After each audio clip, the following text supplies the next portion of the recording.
I always try to remind everyone that security is a support function, not the function, meaning that we're not supposed to be preventing people from doing their jobs. And as long as uneducated human is a big security risk, yes, that one I would agree with. But then I don't want to be hiding behind the fact that Amazon data centers being hit by missiles, and now they have. So we have to also understand that even biggest data centers they're not completely safe from something bad happening in the world.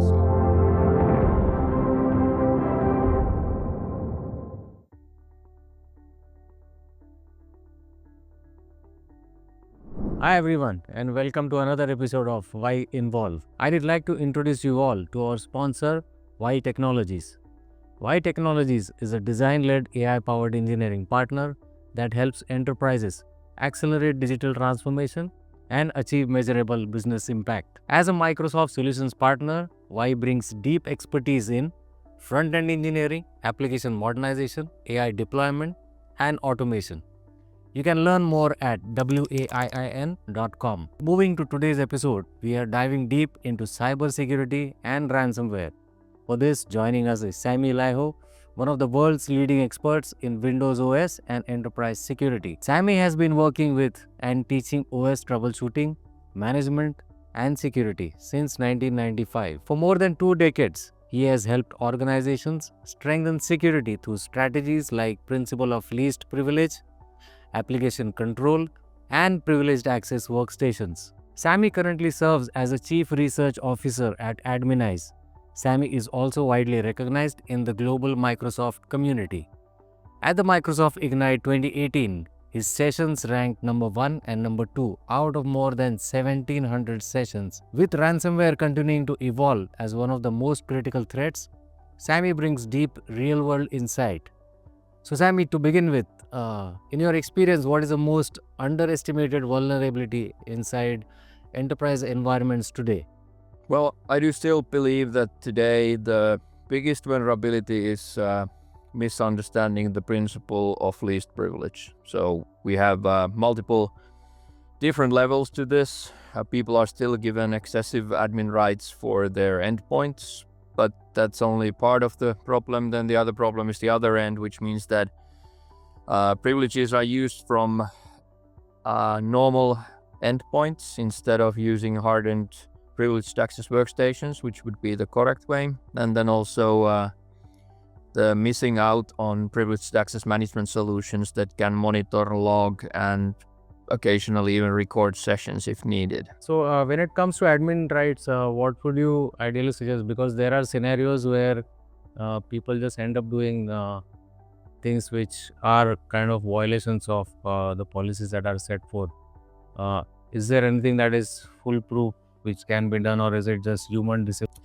There's a lot of technical solutions that will help out in people being able to still do their work. So I always try to remind everyone that security is a support function, not the function, meaning that we're not supposed to be preventing people from doing their jobs. And as long as we can allow them to do their jobs, I believe there's less need for them to come up with more creative solutions. So I always think that the best bet is to just invest in a endpoint privilege management solution, EPM solutions from different providers. Microsoft has their own, and then we got a lot of third-party providers. So investing in a good EPM will usually keep people both happy, productive, and secure.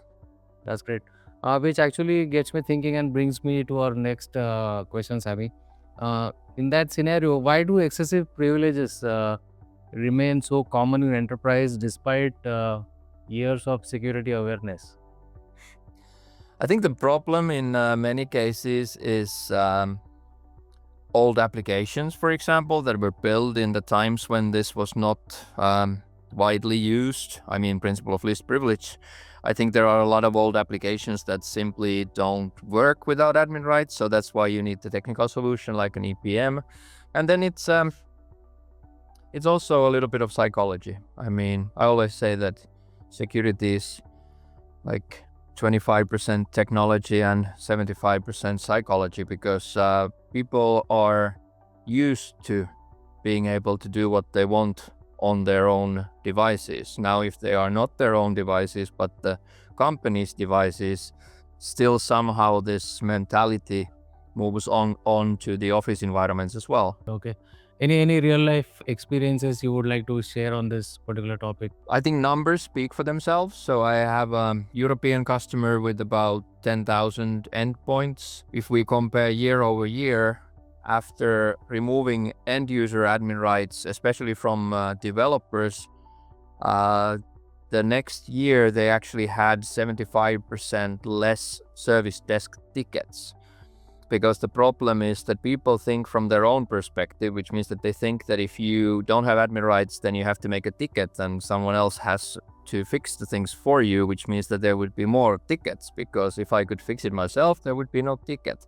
They do not understand that it's not about the fact that if I'm not an admin, I can't fix my computer. It's if you're not an admin, you can't break your computer. Which means that from the bigger perspective, the big picture is totally different, because when the company, if the end user can't install a printer, I get it, one more ticket.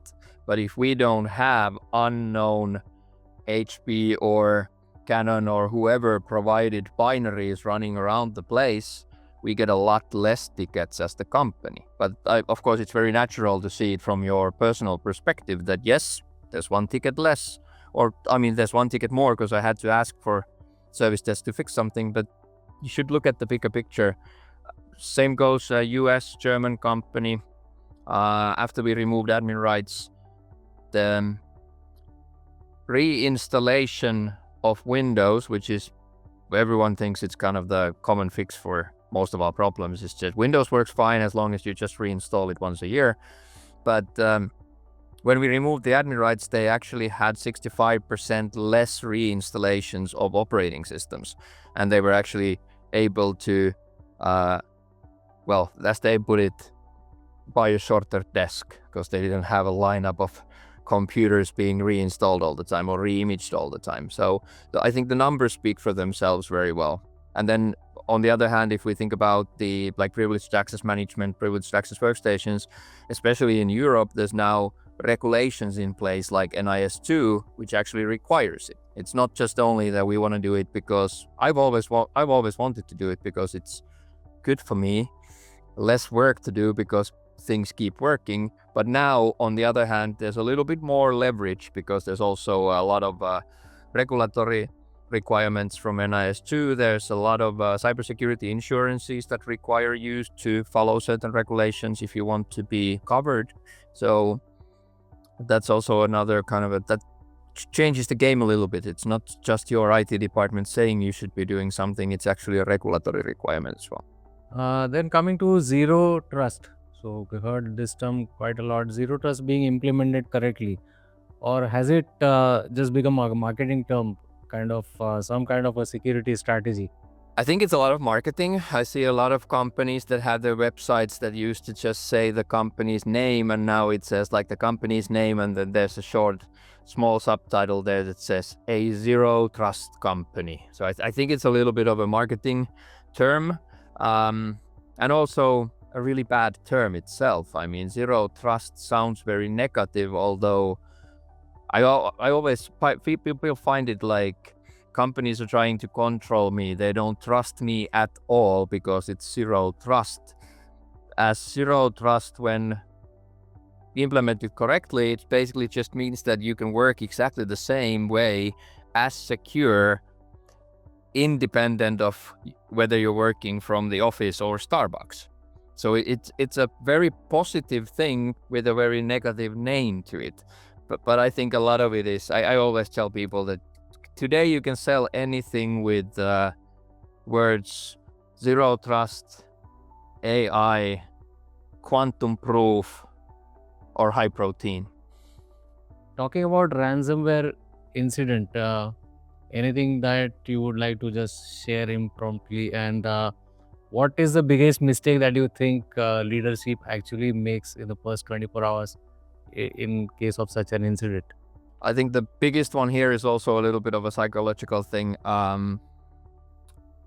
there are very horrible numbers to back this. There's like European statistic of around 5 to 8% of breaches are actually told publicly. So most victims don't want to tell that they made a mistake, which is it's a very big problem in this business, because of course no one wants to fail, but it's also very natural that everyone gets attacked. I was attacked by ransomware almost 2 years ago. I take care of a family factory as well, and we were attacked by ransomware. Like everyone gets attacked, but there's still this stigma on this topic that people don't want to admit. And now what we've learned with social media is that it's a lot easier to be forgiven if you're very outward and just publicly state what your problem is and how people really are affected. The biggest problem is that people try still to hide the fact that they were breached. So either they don't call for help, or they insist that their employees don't speak out about it. But nowadays, when that at the end of the day, that will always someone will know, or someone will get this knowledge, and then it's very hard to be forgiven after that. So I think being very transparent, and it also would help the industry a lot if we would understand, if we think that we have I post on Twitter or X, I would say on average at least one cyber attack per day. So that would mean like 365 attacks per year, but yet that's only the 5 to 8% of the actual problem, because only that is the visible part, which means that it's hard also for us in IT or in cybersecurity to justify the expenses and justify the new measures that we take, because people do not understand the actual volume of this problem. So I think missing out on transparency would be the biggest thing from the beginning. So we won't be wrong if we kind of put it this way, that no matter how big the technology, human angle cannot be completely deleted out of it. So there has to be a human in the loop at all times. Yes, absolutely. And also, one thing I don't like about is, like, sometimes cybersecurity, they will hide behind the fact that they blame the humans. So sometimes we hear, or very often we hear this, that the biggest problem in cybersecurity is the people. That one I don't like, because I'm a teacher at profession. I mean, I've been a teacher for 26 years, and I would be willing to agree if someone says that the human factor is always something that you have to consider, and the human factor, an uneducated human is a big security risk. Yes, that one I would agree with.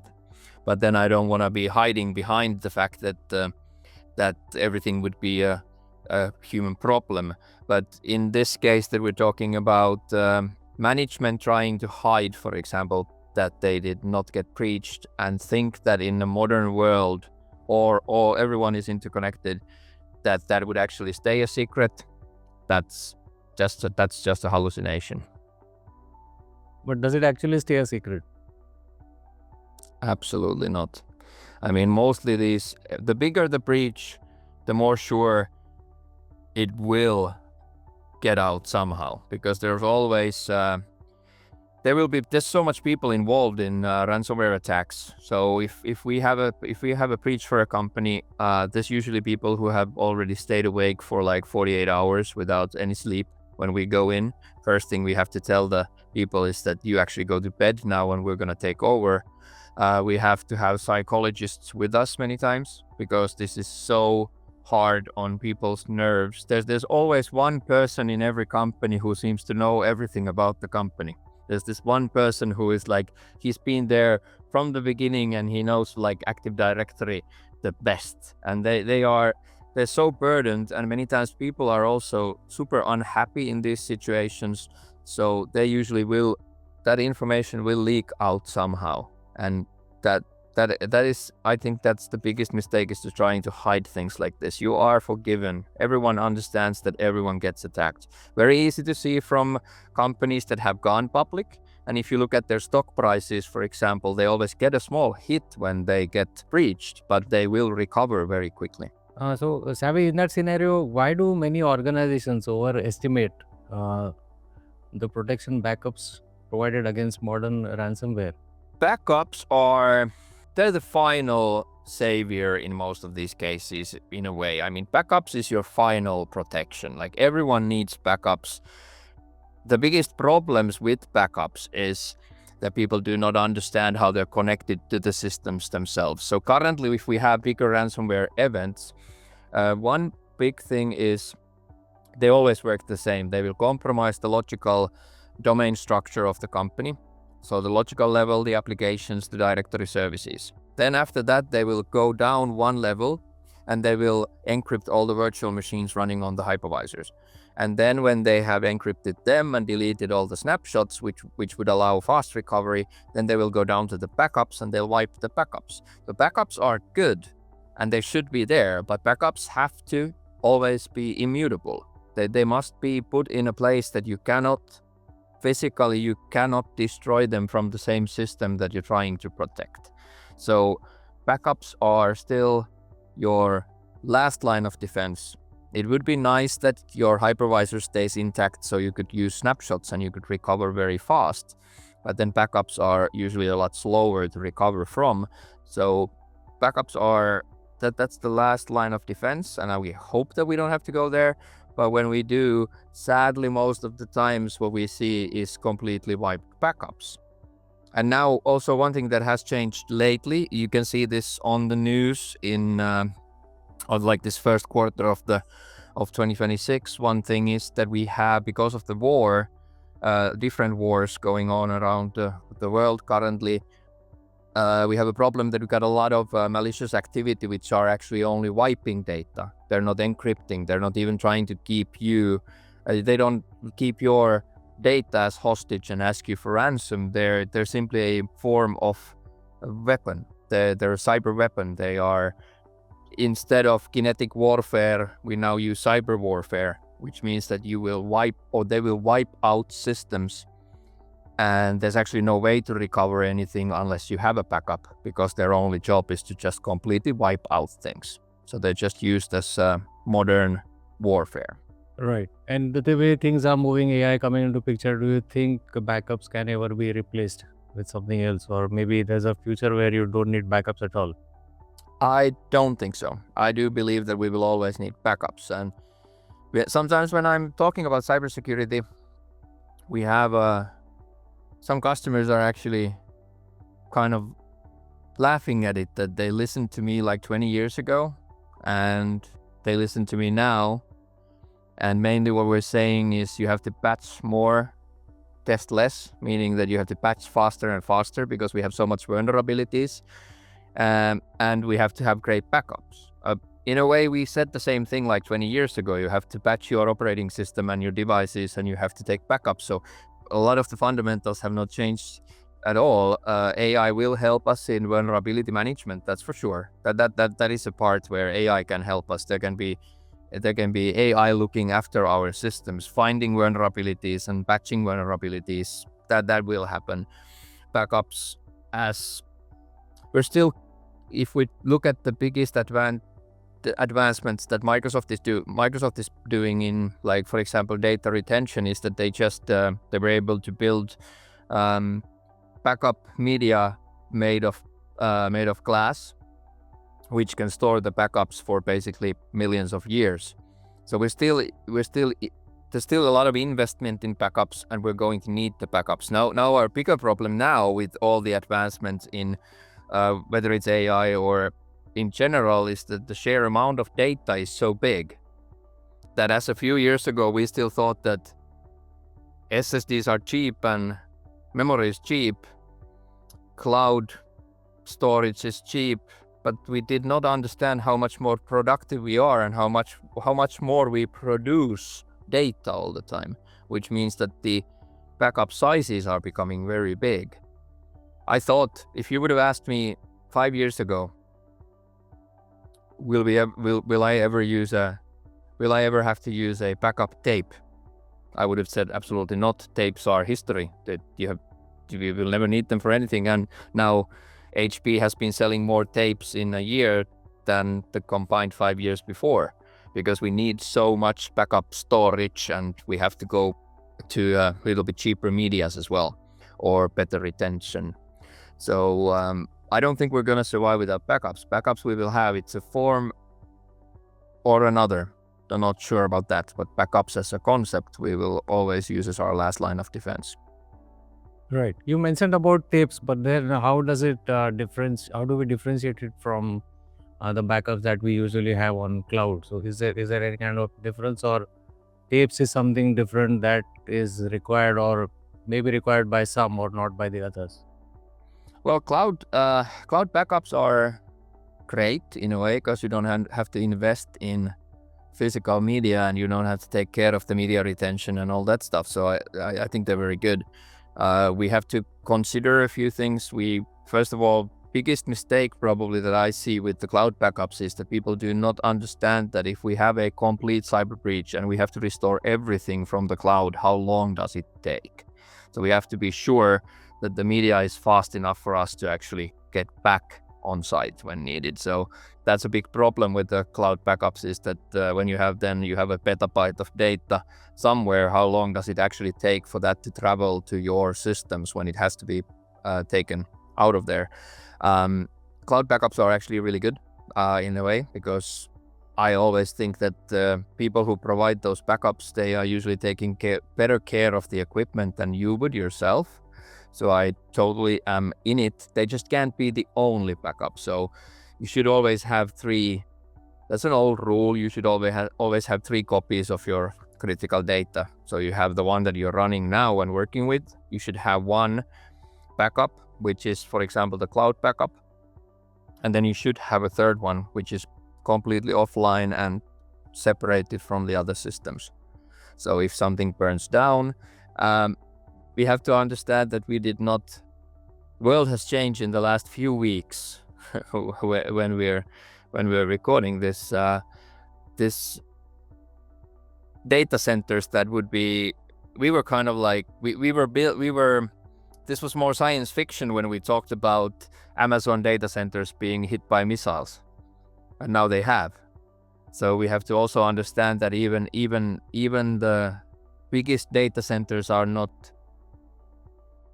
completely safe from something bad happening in the world. So, but then yes, Sami, that was really insightful. But that's all. That was my last question actually. But I would want to know, and if you would like to share with our audiences any tips and tricks, or maybe any takeaways going forward which they would want to, because as you mentioned that there is always going to be a human in the loop. It's not just going to be technology.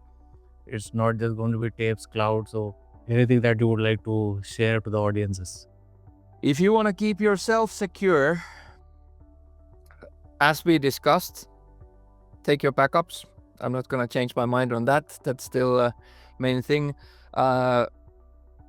If you have your own machine or your own computer, just remove your own local admin rights from that account and create another one, and use that only when you're requested for admin privileges, because currently around 85% of all vulnerabilities can be mitigated by removing excessive privileges from your Windows endpoint, or Mac. It doesn't really matter, or Linux, but in general in every operating system. So stop using your local normal account, whatever you're using. Stop giving it local admin rights, and that'll be the best thing you can do. If you wanna take a little bit more protections, then just honestly patch your devices when you get those patches. I know how annoying it is to close down all those 25 Outlook windows that you have open because you have organized everything for this workday, and then there's this annoying pop-up saying that you should patch today. Google currently says that 2 days is too long to wait for patching. So that's their recommendation, is that you have to get up to date in the first 2 hours. And if you are looking at your home protection in a way, all devices that are connected to the internet, so usually your internet router, make sure you configure them. There's usually a checkbox that says automatically update, and just do that. It might break once in your life, but having a downtime of few hours is a lot better than losing all your data. Or in a company context, you might have a 2-hour downtime in production, which is way less than 3-month downtime controlled by someone else. So when you can choose that I want to do it now, and you have you know that you can recover, even that 2 hours would be very easy compared to a 3-month downtime that we see in companies that were not prepared and did not patch. So most of current attacks happen because of unpatched vulnerabilities. So patch your machines, remove your admin rights, make sure you have backups, hopefully 3 of them. That's it. That's great. So Sami, thank you for being on this show. We look forward to one more episode, which will be a deep diving session more into cybersecurity and ransomware. And of course, if required, we will end up touching some more points for our audiences. And thank you, Sami, for being here, and thank you for your time. Thank you so much.